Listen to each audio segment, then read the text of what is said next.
In just 5 minutes, a powerful judge tried to silence Jasmine Crockett with a $15 0 fine. No evidence, no hearing, just power abused. But what he didn't expect was that this very moment would push him to the brink of his own downfall. What was supposed to be a routine, procedural hearing exploded into a breathless battle between arrogance and justice. Can a black woman armed only with law and courage bring an entire system to its knees? Stay with us. This is a story worth every second of your time. It was a cold, gray morning in downtown Chicago. Courtroom 2A was scheduled for a minor procedural hearing. Just a quick check on paperwork, but the moment Jasmine Crockett stepped inside, she knew something was wrong. Jasmine, a seasoned lawyer and former prosecutor, had seen enough to sense when a room was rigged. The silence was too deep. The court staff avoided eye contact. Even the walls felt like they were listening. Judge Richard Monroe was already seated, tall, stern, and known for pushing verdicts through without hearing full arguments. He didn't read files. He delivered sentences. His cold stare followed Jasmine as she walked in. He didn't look at her like a lawyer. He looked at her like an obstacle. The courtroom felt like a trap, and Jasmine was walking straight into it. Everyone could feel it. The air wasn't just tense. It was controlled. The judge wasn't there for justice. He was there for power. Judge Monroe entered with a presence that sucked the air out of the room. He didn't pause. He didn't greet the court. He didn't glance at the counsel tables. He simply sat, adjusted his robe with one sharp tug, and then looked straight ahead, eyes cold and flat. His voice came next, low, clipped, and without hesitation. This matter is already clear. The defendant is in violation of Code 22F. The fine is $15 0 to be paid immediately. That is the court's decision. No build-up, no explanation, no process. Just a blunt declaration, as if the case had already been tried and buried long before the doors even opened. Jasmine hadn't spoken a word. Her files were still closed, her hands resting calmly on the table just moments earlier, now curled slightly, controlled but tense. Across the room, even the prosecutor looked up in confusion, brows furrowed, shifting in his seat like he'd missed something crucial. He hadn't. Everyone had, because there hadn't been anything to miss. No arguments, no evidence, not even the usual procedural opening. Just a ruling, final, cold, irrevocable. It was a legal firing squad, and Jasmine was expected to nod, accept it, and walk away wounded. She didn't, but first she tried to understand. Your Honor, she said carefully, rising just halfway from her seat. With all respect, we haven't even begun. I haven't presented a single argument. Monroe's eyes narrowed, not with reconsideration, but with irritation. Because none are needed, he snapped. You violated the code. It's not up for debate. Tone wasn't simply dismissive. It was biting, deliberate, meant to humiliate. This wasn't a misunderstanding of the law. It was a calculated message. Sit down, be quiet. Don't challenge this court.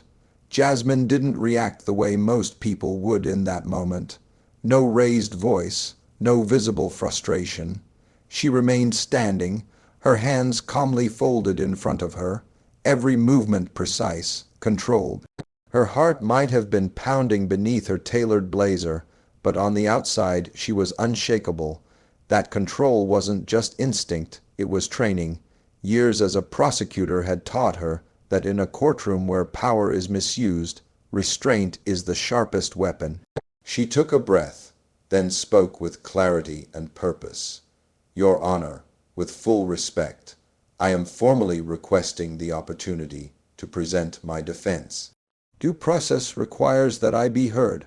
Her voice cut through the silence, not loud, but unmistakably firm.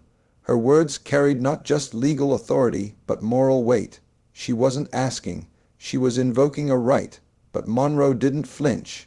He didn't even pretend to consider her request. He looked straight at her now, but not with fairness. His eyes narrowed, jaw locked, as if her mere words had offended him. He leaned forward, both elbows on the bench, and said louder this time, "Miss Crockett, this is not your stage.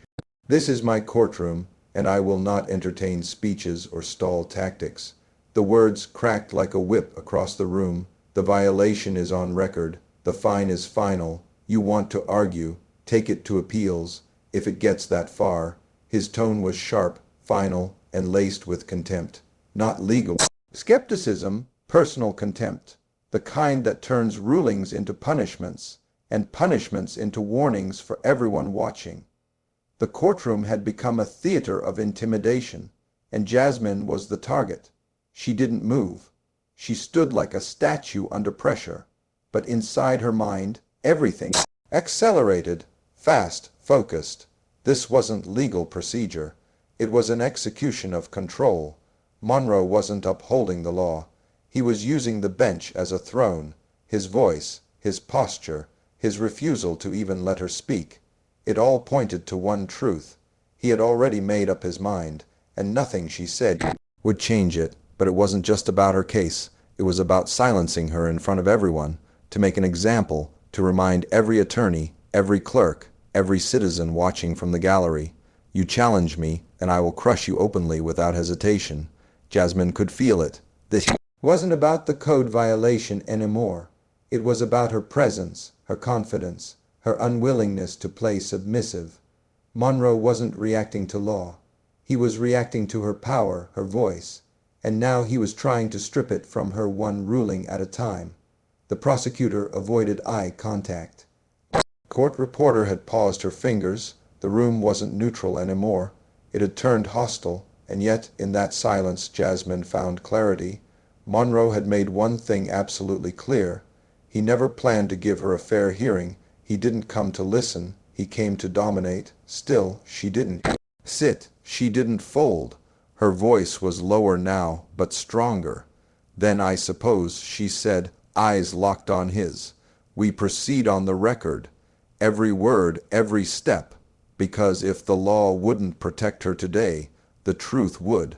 And every injustice needs a witness." And that was when Jasmine made her move. Not with anger, not with defiance, but with something far more dangerous to a man like Judge Monroe, clarity. She had watched enough by then to understand exactly what was happening. This wasn't a mistake. This wasn't haste. This was surgical suppression. She wasn't being fined for a code violation. She was being silenced for who she was, for the strength in her voice and the refusal in her posture. Everything in Monroe's courtroom had been arranged to deliver a message. "You don't belong here. You may know the law, but I own the bench." He had the gavel, but Jasmine had something heavier. Precedent, and as she reached into her folder, the shift in the room was almost audible. The quiet wasn't respect anymore. It was anticipation, the kind of stillness before the first domino falls. She laid out the documents on the desk in front of her like pieces to a machine only she knew how to operate. Each page had been chosen, marked, and rehearsed for exactly this moment. "Your Honor," she said, her voice steady, sharp, "we're about to talk precedent because what you're doing has already been judged and it didn't hold up." She raised the first page. Sullivan v. State of Illinois, 2017. The defendant was fined under a local enforcement code.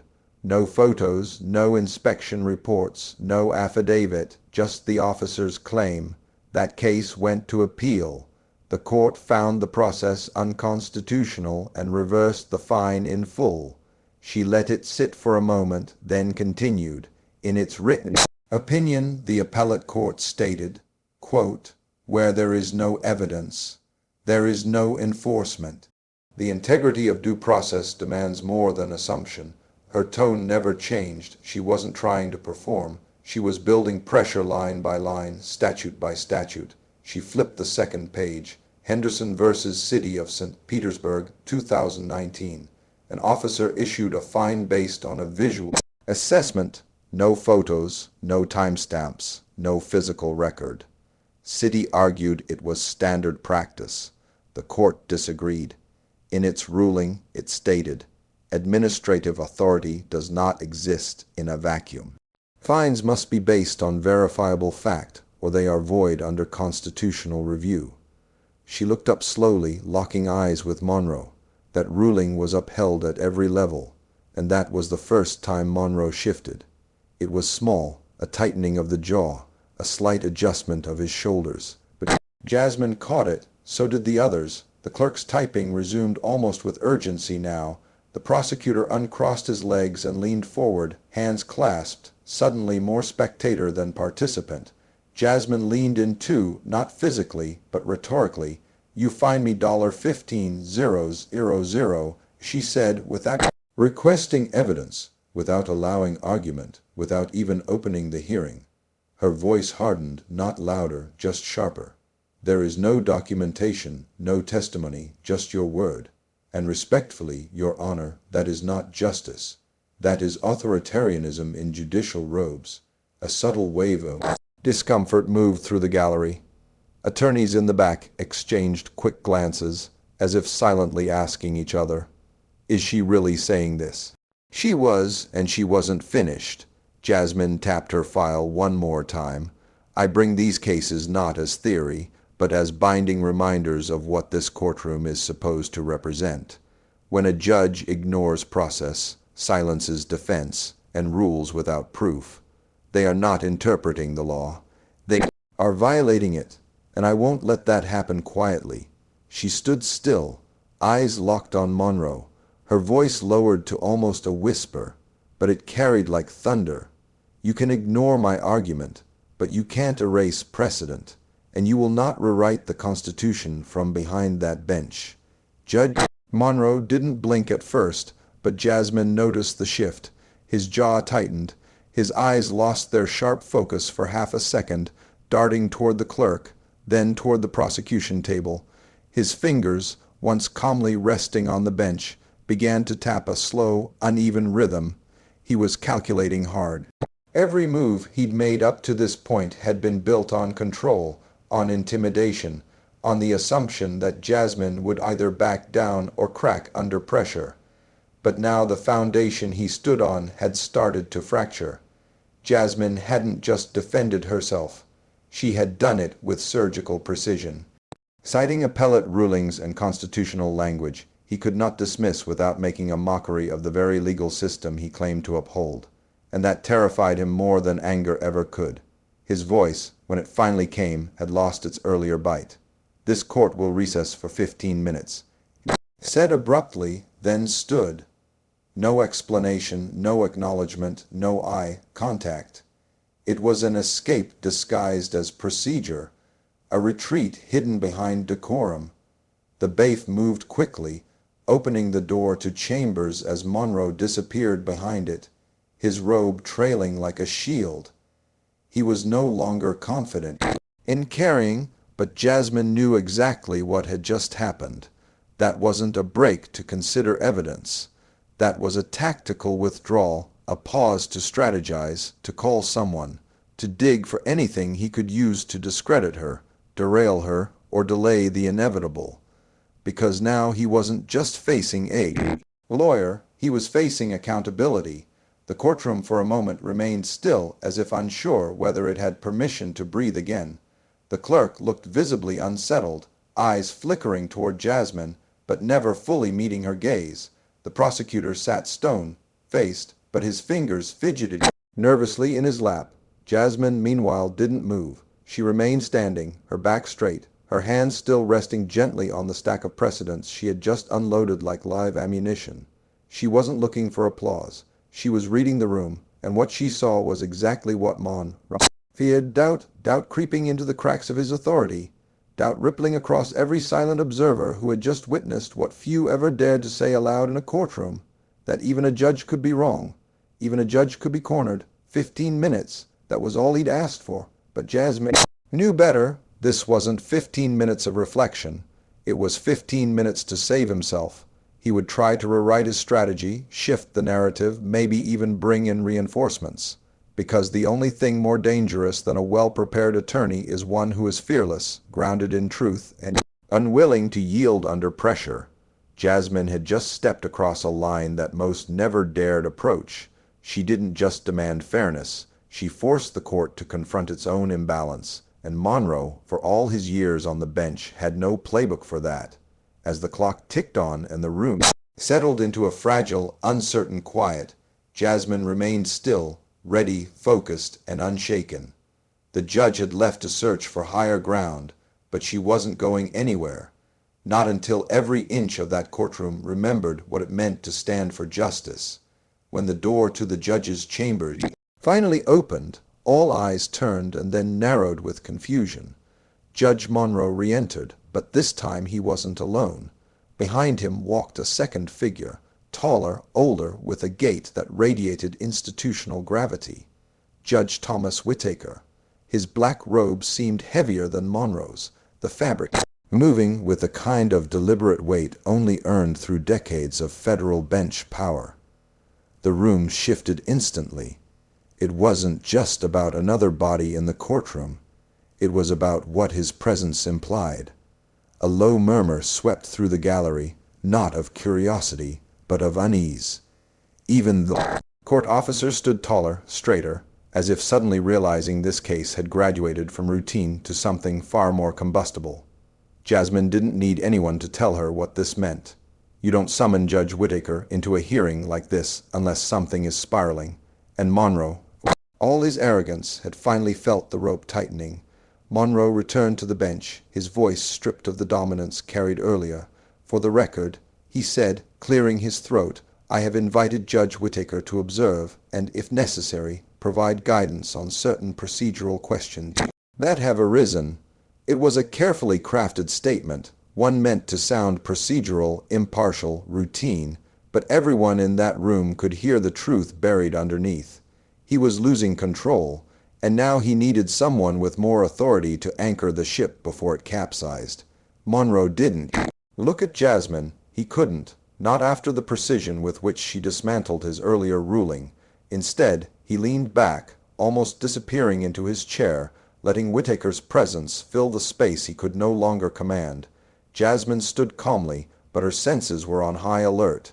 She had read about Whittaker, a former appellate judge turned senior federal overseer, known for his intellect, his ruthlessness and cross-review, and his iron sense of courtroom order. He wasn't the type to shout. He didn't need to. One look from him was often more effective than 100 objections, and now that gaze landed on Jasmine, not with hostility, but with razor-sharp scrutiny. He was assessing her, not just her words, but her posture, her breath, cadence of her silence. And Jasmine knew what this meant. She was no longer just defending herself from a biased ruling. She was standing trial in front of the system itself. She didn't waver. She met his gaze 1 second longer than necessary. Her chin lifted, her presence anchored. She wasn't intimidated, but she was aware. This wasn't just a courtroom now. It was a battlefield of legacy versus reform, of entitlement versus earned credibility. Monroe had brought in Whittaker, hoping to tip the scales, to outrank her voice with hierarchy. But Jasmine had something neither robe could override: precedent, constitutional grounding, and an undeniable record of being right. This wasn't just a legal defense anymore. It was a challenge to the hierarchy that had allowed Monroe to operate unchecked for years. Whittaker adjusted his robe, glanced down at the case file on the bench, and finally spoke. His voice was even, deliberate, but unmistakably commanding. Miss Crockett, he said, you've raised several constitutional concerns regarding the enforcement of Code 22F. I would like you to restate your core argument for the record. It wasn't a request. It was a test, a live audit, and Jasmine understood. She had walked into a rigged courtroom, dismantled the trap, and now had to defend her truth under federal spotlight. One misstep and everything could collapse. But one precise word and she would not only survive this room, she'd own it. And so, without looking down, without hesitation, she replied, yes, Your Honor. I'll begin with the due process failures supported by appellate precedent. Her voice didn't just respond. It declared the rules had changed, the power had shifted, and Monroe knew it. Whitaker was here to weigh the law. But the courtroom, it was already leaning toward Jasmine. The courtroom had settled into a cold, humming quiet.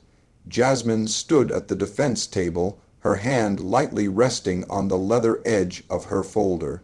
She didn't move as the bailiff called, Officer Nathan Ellis to the stand. From the back of the room, a man rose with the stiff posture of someone who believed he didn't need to prove anything to anyone. His navy blue uniform was spotless, his badge gleaming like it had just been polished for this moment. He walked with the kind of confidence that comes from 2 decades of never being challenged. That was about to change.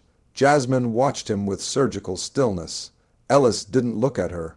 He looked straight ahead like a man checking off a form he'd filled out 100 times. He placed his left hand on the Bible, raised his right, and repeated the oath. Then he sat down, folded his hands, and waited, like he already knew how this would end. Jasmine took 3 slow steps toward the witness box. Not rushed, not dramatic, just enough to let him, and everyone watching, feel the weight of what was coming. "Officer Ellis," she began, her tone calm, not confrontational. "You issued the citation that resulted in the fine against me, correct?" "Yes, ma'am," he replied easily, almost too casually. "And that citation was based on a violation you claimed to have observed." "That's right," she nodded slightly. "Let's break that down. Did you document the alleged violation with any photographs?" "No, ma'am," he said, shaking his head. "Didn't need to." Her voice didn't rise, but the temperature in the room dropped. "Did you write a detailed incident report?" "No." "No diagram, no witness affidavit, no time-stamped image from a city camera?" "None required," Ellis replied with a small shrug. "Was there anyone else present at the time of the alleged violation?" Number 1 was alone. Jasmine paused for 1 full second, then she turned slightly toward the gallery and the bench. Her words were slow, deliberate. "So, to be clear, you issued a fine for $15,000 based entirely on your personal judgment, with no photographic evidence, no written report, no third-party verification, and no supporting documentation." "Yes," he said again, this time with a touch of irritation. "I've been doing this for over 20 years. I know what a violation looks like." There it was, the moment of arrogance, the assumption that experience equals immunity. Jasmine's lip curled into a faint smile, controlled, calculated. "I'm sure you do, officer," she said, her tone velvet with just the slightest edge of steel. "But we're not here to debate your instincts. We're here to talk about evidence." Ellis shifted. It wasn't a large movement, but it was enough. The confidence, so firm a minute ago, now had a crack. She took a small step closer. "Do you believe that your personal opinion without supporting evidence is enough to override the due process rights of a citizen in a federal court?" His brow furrowed. "I believe my experience gives me the ability to make sound judgments in the field." "Judgments, yes," Jasmine said, her voice cooling, "but fines, penalties, legal consequences that carry weight under the Constitution." She turned back to the bench. "Your Honors, what we have here is not enforcement. It's assumption, not process. It's projection. Officer Ellis didn't observe a crime. He interpreted one and then treated that interpretation as law." She returned her eyes to Ellis. "Can you point to anything in the citation file, anything that constitutes physical verifiable evidence?" "No, ma'am," he said, quieter now. Jasmine didn't gloat. She let the silence speak instead. A long pause. Every eye was on her. She turned toward the bench again, her tone sharpening. "Your Honor Whitaker, Your Honor Monroe, this officer just admitted under oath that his entire case is based on subjective judgment, not probable cause, not statutory measurement, just a feeling." She tapped the side of her folder. "And yet a $15,000 fine was levied, not on proof, not on documentation, but on what one man thought he saw." Whitaker leaned forward slightly, his fingers steepled. He didn't say anything, but his silence no longer felt neutral. Jasmine stepped forward, again lowering her voice. This isn't about Officer Ellis. It's about the standard we accept in a court of law. If this is allowed to stand, if a fine can be imposed without a shred of real evidence, then every citizen is just one bad mood away from a financial death sentence. Because what Ellis is calling enforcement, the Constitution calls arbitrary, and the courts call it unconstitutional. She turned back toward the gallery, scanning the faces. Some looked stunned, others disturbed. A few, like the younger attorneys in the back row, looked newly awakened, as if they were watching the very definition of power imbalance being dismantled in real time. She returned her focus to the officer. Final question, Officer Ellis. If someone were to challenge your citation like we are now, what evidence would you offer this court to support your decision? Ellis looked at the judges, then at Jasmine. He hesitated. His throat moved as he swallowed. I would say that I acted within the scope of my training and experience. Noted, Jasmine replied, voice sharp as glass. So we are left with this. $15,000 punishment based solely on one man's memory with zero physical evidence and no oversight. Then she said it, the line that cracked the room open. So, what you're calling a citation officer is really just your opinion in uniform, a fine dressed up in personal belief. The silence that followed wasn't quiet. It was electric, thick. Every person in that courtroom realized the weight of what had just been said. The state's case wasn't just weak, it was hollow. The emperor had no clothes, and Jasmine had just called it out with a surgeon's grace. Whitaker leaned back slightly in his chair. Monroe looked down at his bench, lips pressed thin. The prosecutor didn't speak. He couldn't, because anything said in defense of Ellis now would only confirm how far this had gone off the rails. Jasmine took a single step back, not in retreat, but in finality. Her message had landed. The system that tried to steamroll her now sat in stunned silence, facing the simple truth she had dragged into the light.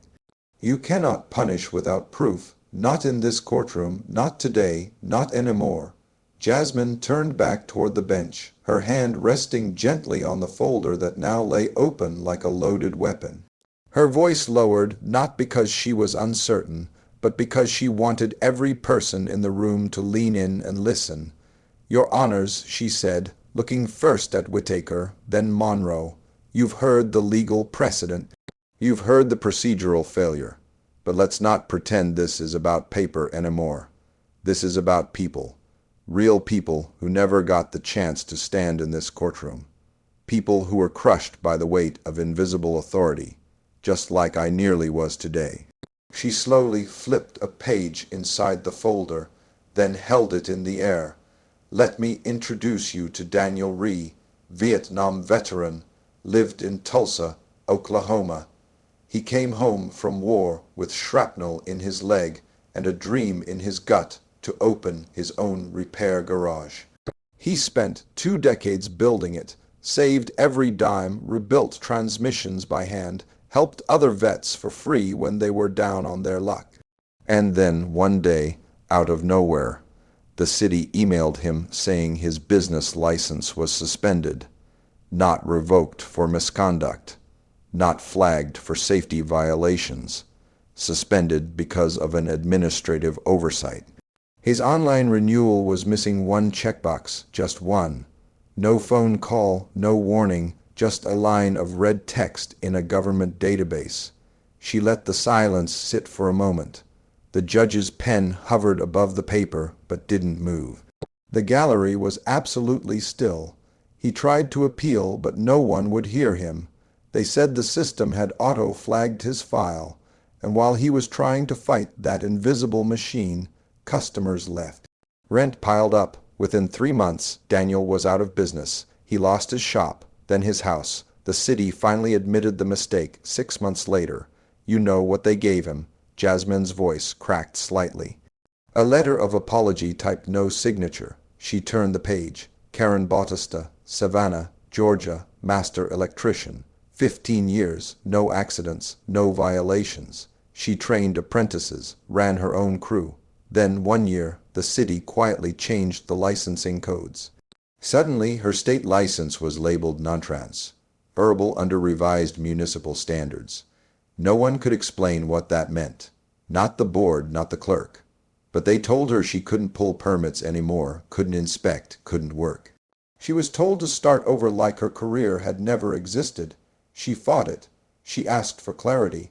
She even filed a public records request, and they denied it, saying the transition policy was internal.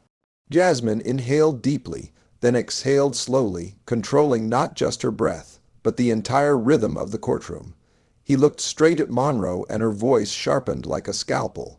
"And what did they call that decision, Your Honor?" "Standardization. That's the word they used. Cold bureaucratic standardization." She paused again.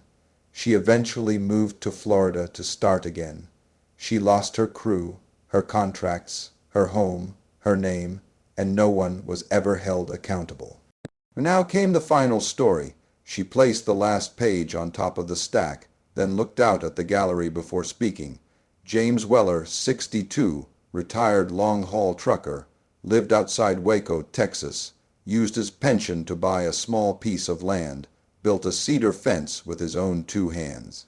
It was 17 in over the city's invisible property line. 17. The city said he was encroaching on public land and fined him over $10,000. When he asked for a land survey, they told him, quote, "It's already been decided." He couldn't afford a lawyer, couldn't afford an appeal. So he tore the whole fence down by hand in the heat, in the dust. Took him 2 days. Jasmine's voice dropped to nearly a whisper.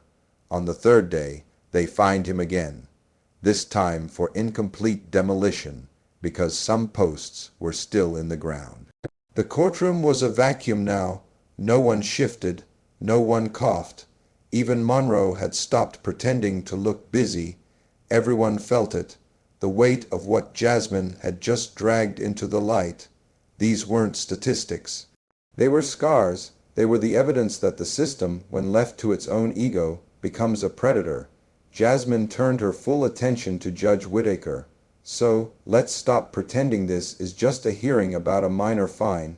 Let's stop pretending I'm the only one this has happened to." Her voice rose, not in anger, but in conviction. What happened to Daniel, Karen, and James wasn't some freak accident. It wasn't a glitch. It was power with no brakes. A system that can ruin a life without ever proving a thing. And it's the same thing that nearly happened to me today. She raised her hand, palm open. No evidence, no documentation, no witnesses. Just one officer's opinion in a courtroom willing to stamp it without question. What if I hadn't shown up with this folder? What if I hadn't known the law? What if I had just paid the fine like most people do and walked away thinking I'd done something wrong? She looked around the room. That's how it happens. That's how people give up. That's how injustice survives. It wears the face of official procedure and waits for no one to challenge it. She returned her eyes to Whittaker, her tone now quiet, but iron solid. Unchecked power is not justice. It is a loaded weapon in the hands of men who forget who they serve. And then the final line, the one that brought the entire courtroom to the edge. Power that answers to no one doesn't protect the people. It hunts them slowly, quietly, until one day it knocks on your door and there's no one left to stand in the way. And for a long moment after she finished, not a single word was said because there was nothing left to say. The silence after Jasmine's final statement was not just heavy. It was crushing, the kind that wraps around a courtroom like a storm about to break. Judge Monroe stared at her for a moment too long, lips pressed into a hard line, as if trying to calculate the cost of what he was about to say. His fingers twitched once against the polished wood of the bench. He looked down, then back up, and finally spoke, not with the thunderous authority he had used earlier, but with a colder, calculated defiance. "This court," he said slowly, "retains the right of judicial discretion. We are not bound to accept every argument brought before us simply because it is forcefully delivered. His tone was firm but hollow. When necessary, this court exercises its authority to maintain order and enforce compliance. That authority, he added, is not up for debate.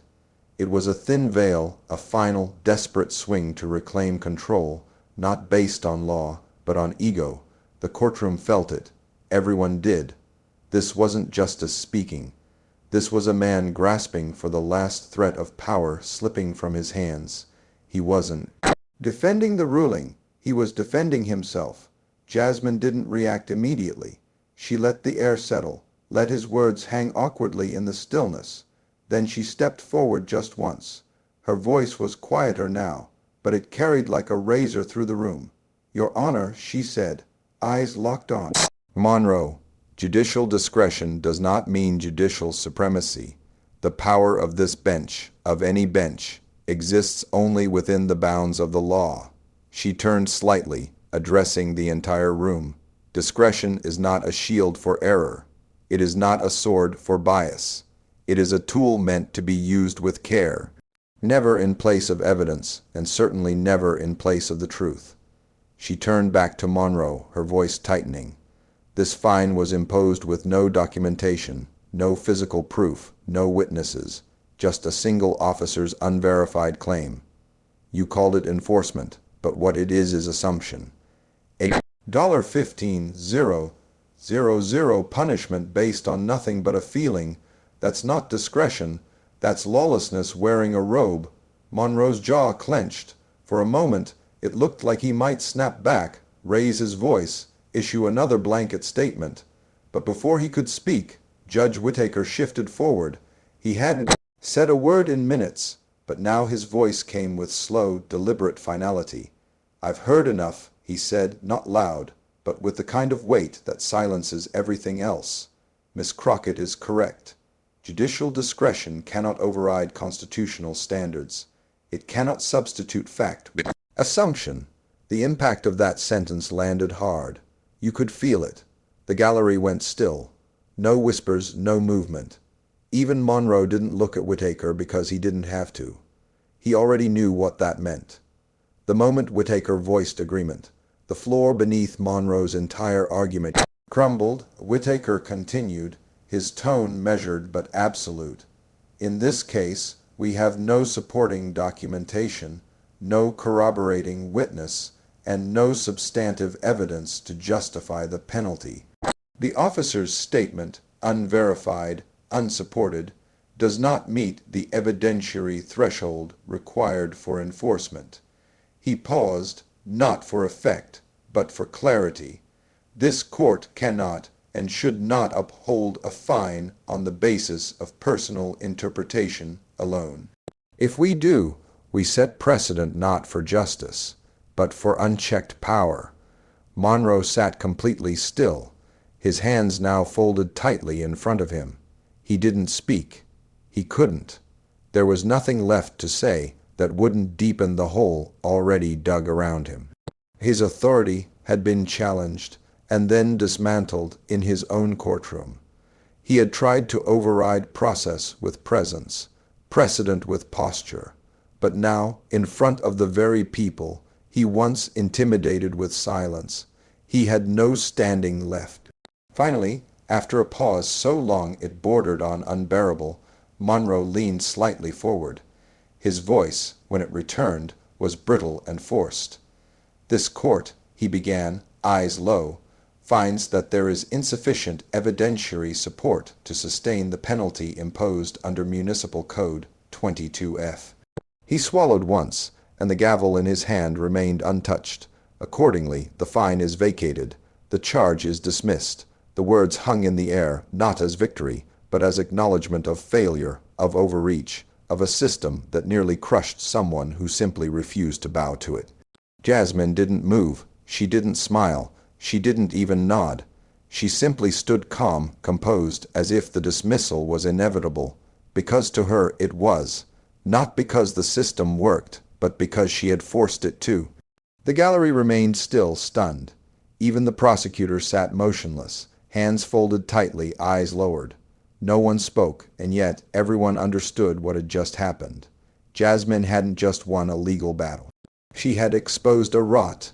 She had walked into a courtroom where everything was against her: timing, posture, reputation, even the judge, and she had torn the walls down brick by brick, using only truth, law, and clarity.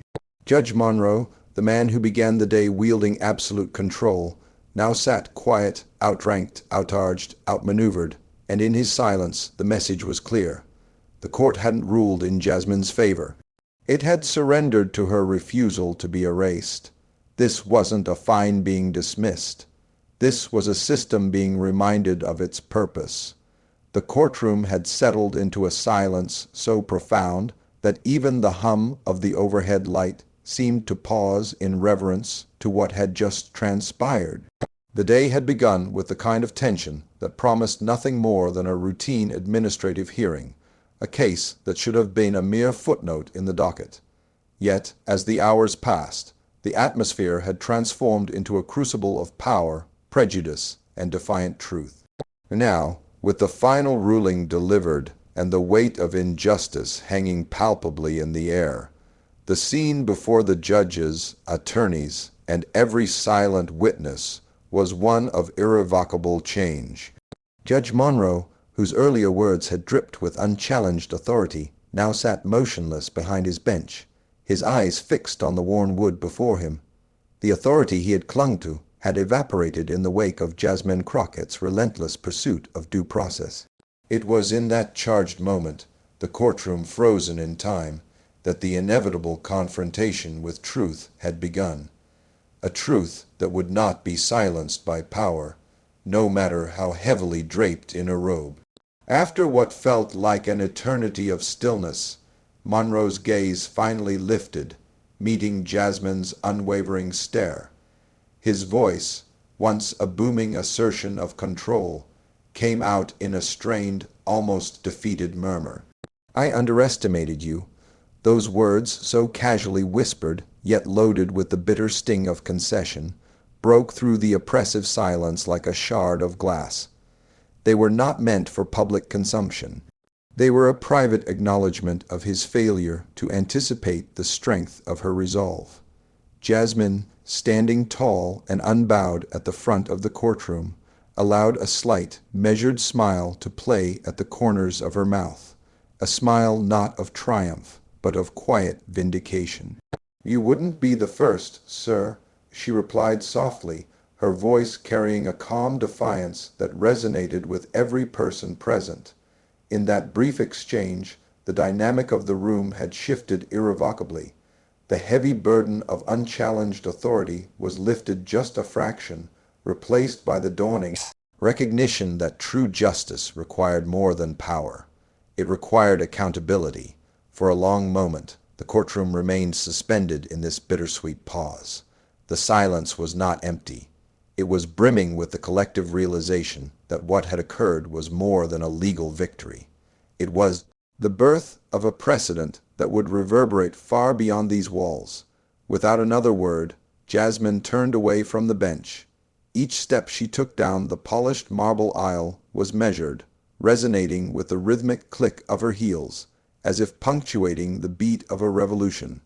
Every step was a testament to the countless hours of preparation, the battles fought in smaller rooms, and the courage summoned in moments when the weight of injustice threatened to crush the spirit of the vulnerable. The gallery watched in hushed awe as she passed by rows of silent spectators, many of whom now understood that they were witnessing not just a legal decision, but a transformation of the very fabric of the system. Her steady march was a silent declaration that even when power is misused and the scales of justice are tipped by unchecked authority, the voice of truth can still rise to reclaim what is rightfully ours. Outside the corridors of the courthouse echoed with the sound of her footsteps, a sound that carried far beyond the immediate realm of legal proceedings. The daylight that spilled through the grand entrance seemed almost symbolic, a metaphor for transparency and hope breaking through the murk of corruption and hidden abuses. As Jasmine reached the heavy oak doors, she paused momentarily, With a final backward glance, she observed the room where Monroe's defeat was etched in every furrow of his brow, and in every silent nod of agreement from those who had dared to stand with her. In that fleeting moment, the eyes of every person in the room, from the junior clerks to the seasoned lawyers, bore witness to a truth that could no longer be denied. The law was not a tool for oppression, but a shield for the people. The door creaked open, and with one final resolute step, Jasmine emerged into the quarter, bathed in soft, forgiving light. The hum of the world outside resumed as if acknowledging the significance of what had just occurred. But within her, the victory was complex. It was not a triumph celebrated with cheers or accolades. Instead, it was a precedent etched into the annals of this courtroom and destined to influence every future case where power threatened to overwhelm justice. The injustice she had faced was not unique.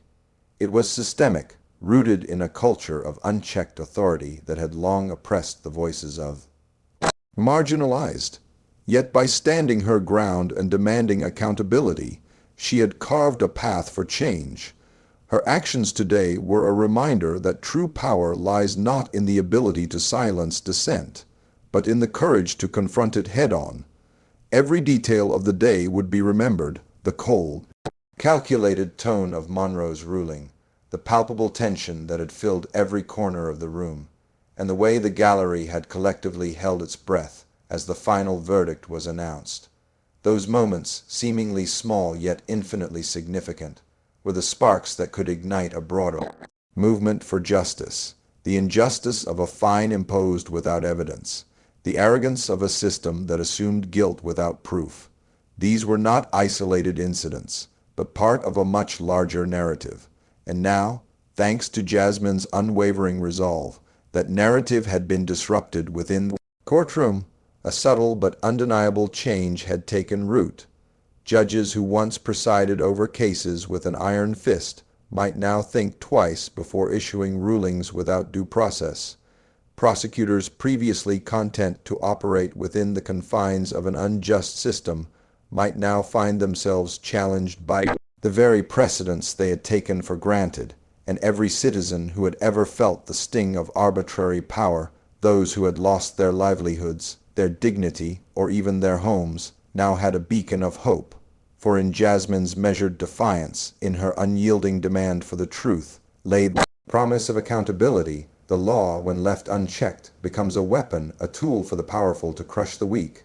But when that same law is wielded by those who respect its principles, it becomes a shield. Today, Jasmine had shown the world that the shield could be reclaimed, that even in the face of overwhelming institutional power, justice could find a way.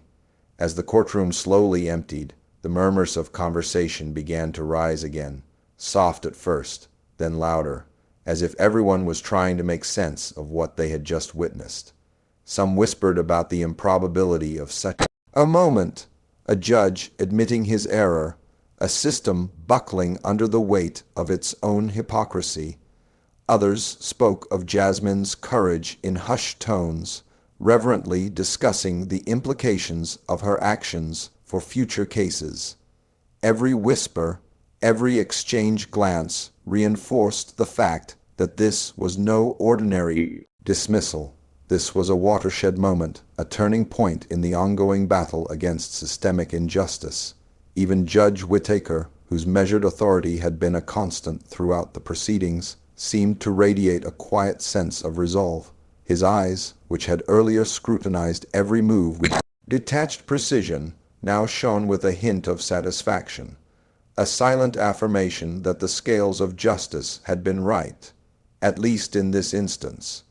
And though Judge Monroe had been forced to issue a ruling that vacated the fine, his part in this drama was over.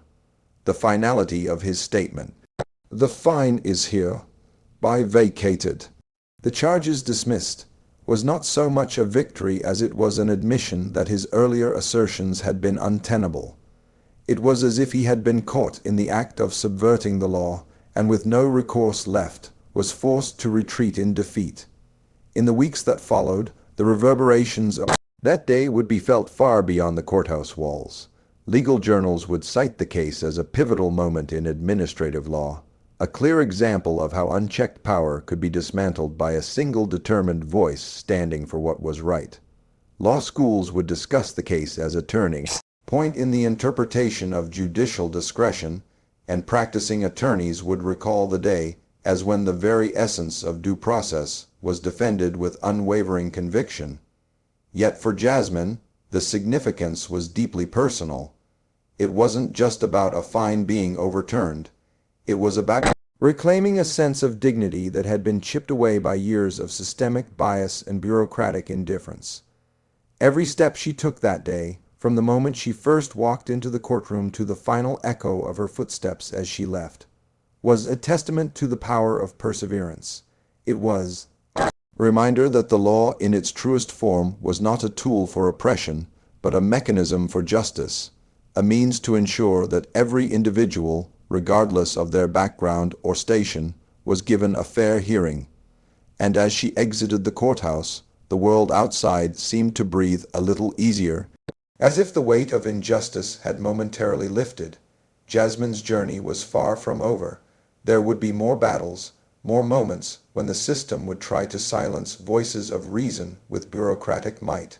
But that day, in that sacred chamber of justice, she had proved something vital, that even the most entrenched power could be challenged, that the law was not an infallible decree of the mighty, but a living, breathing promise to protect the vulnerable. It was a promise she had reaffirmed with every word, every citation, every measured step. As the heavy doors of the courtroom closed behind her, sealing off the space where history had been rewritten, a sense of quiet determination filled the quarters. The echoes of her defiant stance would linger in those halls, a constant reminder that when power goes unchecked, it becomes a weapon. But when questioned, when held accountable, that same power can be harnessed to uplift and protect. The precedent had been set, not with a grand celebratory fanfare, but with the steady, unyielding march of truth echoed by a woman who refused to be silenced. In that moment, as the light of the afternoon filtered in through the tall windows and cast long, dramatic shadows across the floor, every person present felt the shift. The scales of justice had tilted, if only for a moment, in favor of accountability. And though the battle was won without the clamor of victory, it was a victory nonetheless, a victory of conscience over corruption, of evidence over assumption, of due process over despotic discretion. Jasmine walked away from the courtroom not as a triumphant conqueror, but as someone who had borne the weight of injustice, and by standing firm, had lifted a small corner of it.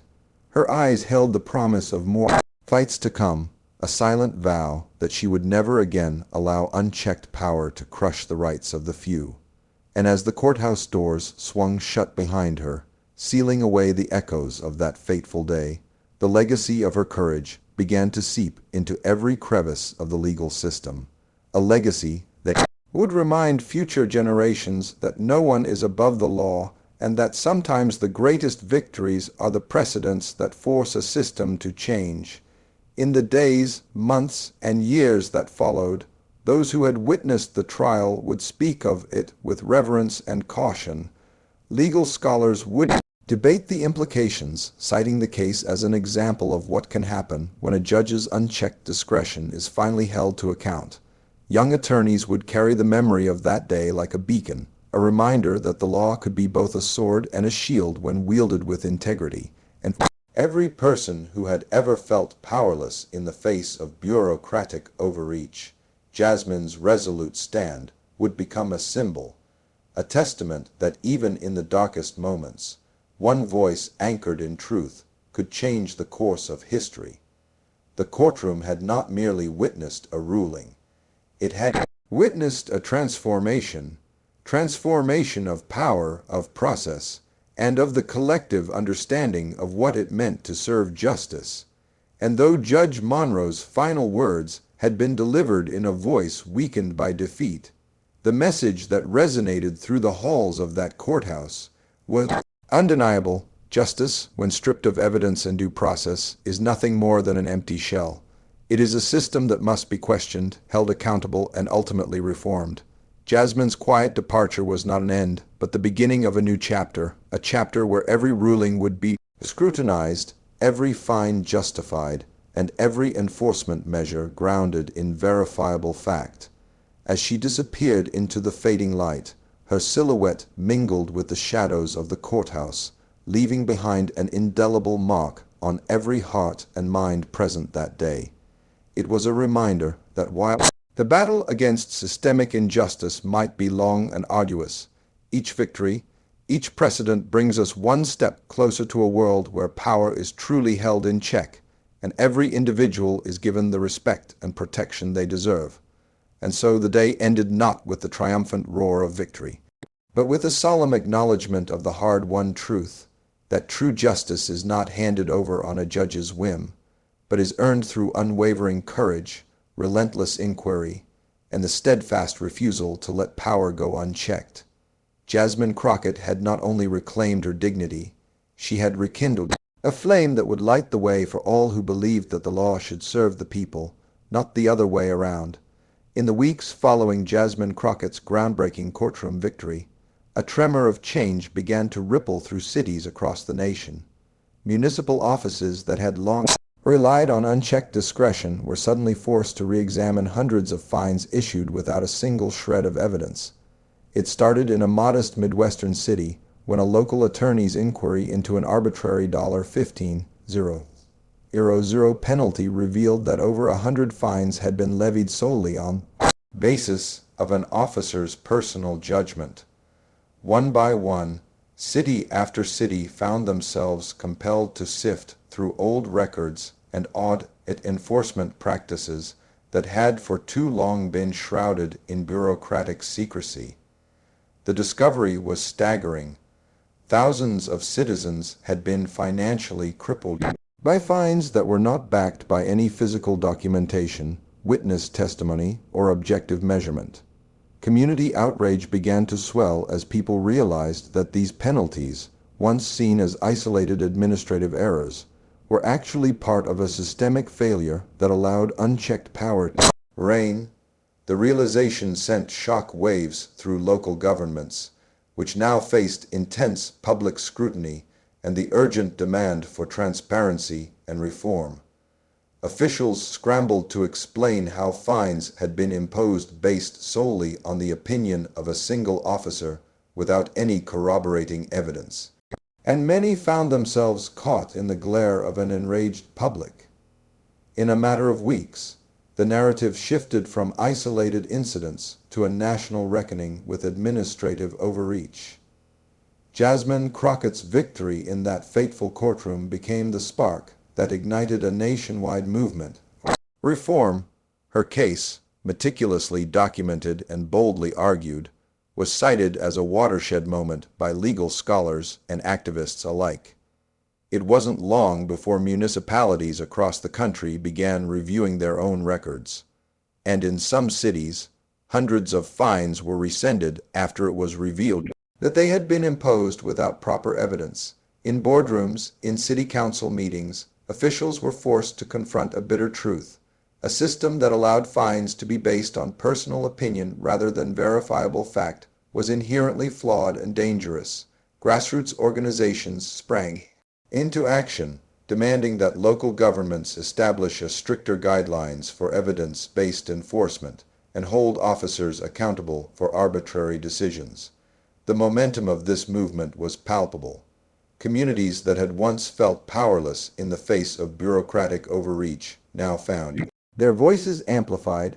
Protests in public forums erupted where citizens demanded transparency and the promise that no one would ever again suffer the consequences of an officer's unchecked discretion. Through every new policy review and every overturned fine, Jasmine's case was cited as a beacon of hope, a powerful reminder that when the people demand accountability, even the mightiest institutions can be compelled to change. As the story gained traction, the media continued to cast a bright light on the sweeping changes that were unfolding. Television, networks, newspapers, and online platforms ran constant coverage of the emerging reforms. Major news programs returned with follow-up reports on the sweeping audits, documenting how cities in Texas, Florida, and New York were grappling with the fallout of a system that had long operated without sufficient checks. In one memorable segment, 60 Minutes showcased interviews with former victims of arbitrary fines, business owners, veterans, and everyday citizens whose stories resonated with viewers around the country. These personal accounts, raw and unfiltered, revealed the true human cost of punitive measures imposed without evidence. They recounted tales of financial ruin, shattered dreams, and a pervasive sense of injustice that had left entire communities distrustful of those in power. The reporters presented hard-hitting statistics that demonstrated how thousands of fines, ranging from a few $100s to tens of thousands, had been levied in error over the past decade. With each story, it became increasingly clear that the problem was not isolated, but systemic, and it demanded urgent reform. The public was riveted, and the pressure on local officials mounted to explain, justify, and ultimately change the flawed processes that had led to so many unwarranted penalties. For Jasmine Crockett, the impact of her courtroom victory was both profound and far-reaching. She had not only defended her own rights, but had also laid a crucial cornerstone in the edifice of American justice. Her case served as a catalyst for reform, a turning point that exposed the dangers of unchecked administrative power and ignited a nationwide movement to protect citizens from arbitrary enforcement. Legal experts began to refer to her case as a landmark precedent, a reminder that the law must always be grounded in evidence, transparency, and fairness. Law schools began incorporating her arguments into their curricula, teaching new generations of attorneys the importance of fighting for due process. Conferences and seminars buzzed with discussions about the need for stricter oversight of municipal enforcement, and policymakers across the country cited her case as a reason to overhaul outdated practices. Jasmine's steadfast determination had transformed her personal battle into a broader crusade for justice, ensuring that every citizen would be better protected against the misuse of power. Across the nation, communities that had once been silenced by the weight of bureaucratic indifference now found their voices.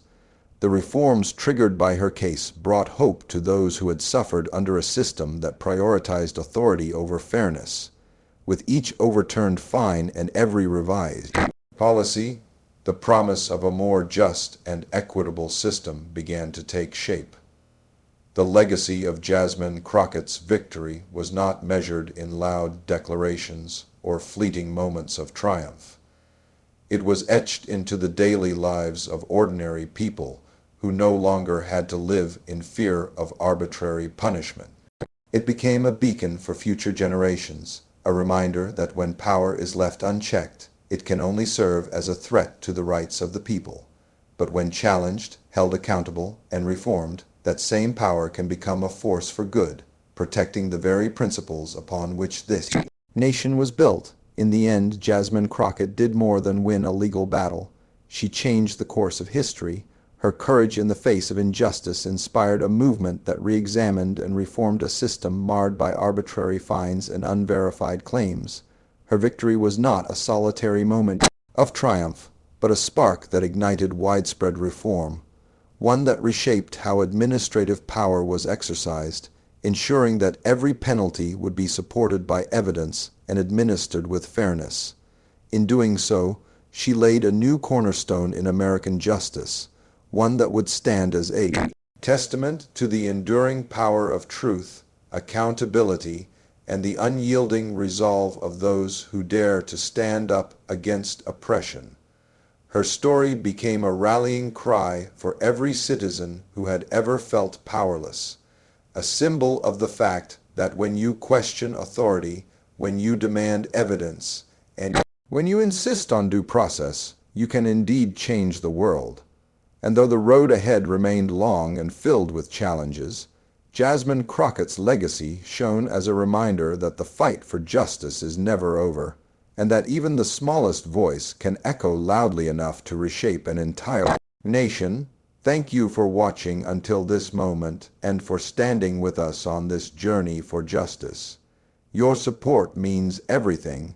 Like, subscribe, and turn on notifications so you never miss what's next. And we'd love to hear your thoughts. Leave a comment below and let us know what moved you most in this story. Together, our voices make a